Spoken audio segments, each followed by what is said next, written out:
بسم اللہ الرحمن الرحیم۔ السلام علیکم اسٹوڈینٹس، آج ہم لوگ اپنا ENG 301 کا کریں گے لیکچر نمبر 22۔ آج کے لیکچر میں بھی ہم لوگ لیٹر رائٹنگ کے بارے میں بات کریں گے۔ ڈیفرنٹ قسم کے جو لیٹرز ہوتے ہیں، آرڈرز پلیس کرنے کے لیے لیٹرز لکھے جاتے ہیں یا ڈائریکٹ ریکویسٹ لیٹرز ہوتے ہیں، ان کو کیسے لکھا جاتا ہے۔ مختلف قسم کے جتنے بھی لیٹرز ہوتے ہیں نا، ان میں کس کس فارمیٹ کا استعمال کرنا چاہیے وہ آپ لوگوں نے اپنے مائنڈ میں رکھنا ہے۔ اس کا میں آپ لوگوں کو ایک آسان سا طریقہ بتاتی ہوں۔ آپ لوگ یہ تو لیکچر سنیں گے تو آپ لوگوں کا کنسیپٹ سارے کا سارا کلیئر ہو جائے گا، ٹھیک ہے، کہ کون سے پوائنٹ میں کون سی چیز آتی ہے۔ آپ نے کرنا کیا ہے، آپ نے اپنے جو یاد کرنے والی چیز ہے نا وہ ہیں ہیڈنگس، ٹھیک ہے۔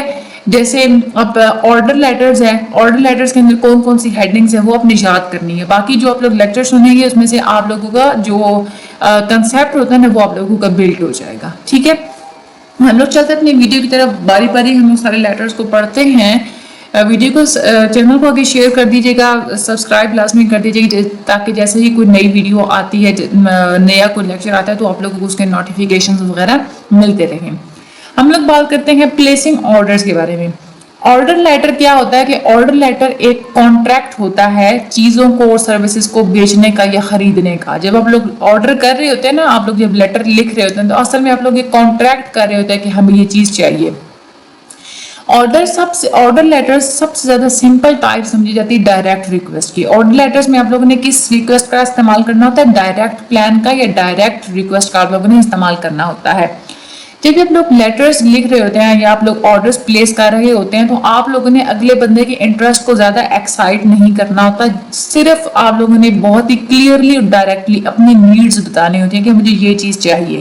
بہت ساری جو کمپنیز ہیں وہ اپنا ہی اسپیشل قسم کی فارمز استعمال کرتی ہیں، جن کو استعمال کرتے ہوئے آپ لوگوں نے سروسز یا مرچنڈائز آرڈر کر دینی ہوتی ہے۔ جو کمپنیز خود ہی آپ کو وہ فارمز وغیرہ دیتی ہیں اس کو پرچیز آرڈر بولا جاتا ہے، یا جو سیلرز وغیرہ ہوتے ہیں نا وہ اگر آپ لوگوں کو پرووائڈ کرتے ہیں وہ فارمز، اس کو ہم لوگ آرڈر فارم وغیرہ بولتے ہیں۔ یہ والی جو فارمز ہوتے ہیں اس کے اندر بلینک سپیسز ہوتی ہیں جس میں آپ لوگوں نے ساری نیسیسری انفارمیشن انکلوڈ کرنی ہوتی ہے۔ اس کا فائدہ یہ ہوتا ہے کہ کمپنی کو ایک تو نمبرنگ کرنا آسان ہو جاتا ہے، چیزوں کو گننا آسان ہو جاتا ہے، اور مختلف قسم کے جتنے بھی ایکسپینڈیچرز ہوتے ہیں ان کو فائل اپ کرنا اور ان کا ریکارڈ اپنے پاس رکھنا بھی ان کو آسان ہو جاتا ہے۔ لیکن کچھ ایسے بھی ٹائم آتا ہے کہ جب آپ لوگوں کو اپنا آرڈر لیٹر کی فارم میں کرنا پڑتا ہے، آپ لوگوں کو لیٹر لکھنا پڑتا ہے۔ ایسی سچویشن میں آپ لوگوں نے اس بات کو یقینی بنانا ہوتا ہے کہ آپ لوگوں نے کمپلیٹ اور ایکوریٹ انفارمیشن دینی ہوتی ہے۔ انکمپلیٹ آرڈرز اگر آپ کریں گے تو ایک تو یہ ہے کہ ڈیلیوری آپ کی ڈیلے ہو جائے گی، ڈیلیوریز آپ کی لیٹ ہو جائیں گی۔ دوسرا یہ ہے کہ اگر آپ لوگ ان ایکوریٹ فیکٹس لکھیں گے، غلط آپ لوگ فیکٹس بتائیں گے تو جو اگلا بندہ ہے وہ آپ کی طرف رانگ مرچنڈائز یعنی کہ غلط چیزیں بھی بھجوا سکتا ہے۔ تو اس کا فارمیٹ کا اس کی سجیشنز کیا ہوتی ہیں؟ سب سے پہلے تو آپ لوگوں نے اپنی انفارمیشن جو بھی ہے آپ کی وہ اپنے کلیئر فارمیٹ میں دینی ہوتی ہے۔ سیپریٹ آپ لوگ جتنے بھی آئٹمز ہیں نا تو ہر آئٹم کے بارے میں الگ الگ آپ لوگ پیراگراف لکھیں۔ پیراگراف میں سنگل سپیس ہونی چاہیے، لیکن جو مختلف قسم کے پیراگرافز ہیں یعنی کہ ایک آئٹم کا پیراگراف پورا ہو گیا، دوسرا آئٹم کا آپ لوگوں نے پیراگراف سٹارٹ کریں تو اس میں ڈبل سپیسنگ ہونی چاہیے۔ اپنے آرڈر کو ٹیبل کی فارم میں ارینج کریں، ٹھیک ہے، جیسے آرڈر بلینک کا ٹیبل بنا ہوا تھا، جیسے فارمز میں ٹیبلز وغیرہ بنے ہوئے ہوتے ہیں۔ مختلف قسم کے نمبرز، آئٹمز یا جتنے بھی پرائسز ہوتے ہیں وہ آپ لوگ ٹیبولر فارم میں لکھیں گے تو زیادہ کلیئر رہے گا، ٹھیک ہے۔ آرڈرز آپ لوگوں نے ٹھیک طرح سے لکھنے ہیں، جسٹ ہنٹس آپ لوگوں نے نہیں دینے اگلے بندے کو۔ جو آرڈر لیٹر ہوتے ہیں نا یہ کانٹریکٹ کا آفر پورشن ہوتا ہے، ٹھیک ہے، لیکن جب کانٹریکٹ کمپلیٹ ہو جاتا ہے تو جب سیلر آپ لوگوں کو چیز بھیج رہا ہوتا ہے تو وہ آپ لوگوں کے کانٹریکٹ کا ایکسیپٹنس پورشن ہوتا ہے۔ یہ بہت امپورٹنٹ آپ لوگوں کے MCQs ہیں۔ آرڈر لیٹر کون سا پورشن ہوتے ہیں کانٹریکٹ کا؟ آفر پورشن ہوتا ہے۔ اور ایکسیپٹنس پورشن کون سا ہوتا ہے؟ جب سیلر آپ کو چیزیں بھجوا رہا ہوتا ہے۔ سب سے آپ نے بڑا اسپیسیفک اور ڈائریکٹ سی اپنی اوپننگ رکھنی ہے۔ ڈائریکٹلی آپ لوگوں نے بول دینا ہے کہ پلیز سینڈ می، پلیز شپ می فلاں چیز، اس طرح سے۔ تیسری بات آپ لوگوں نے اس کا خیال رکھنا ہے وہ یہ ہے کہ کمپلیٹ آپ نے ہر آئٹم کو اچھی طریقے سے ڈسکرائب کر اس کے آپ نے ڈسکرپشن دینی ہے، کتنی کوانٹٹی میں آپ کو چیز چاہیے،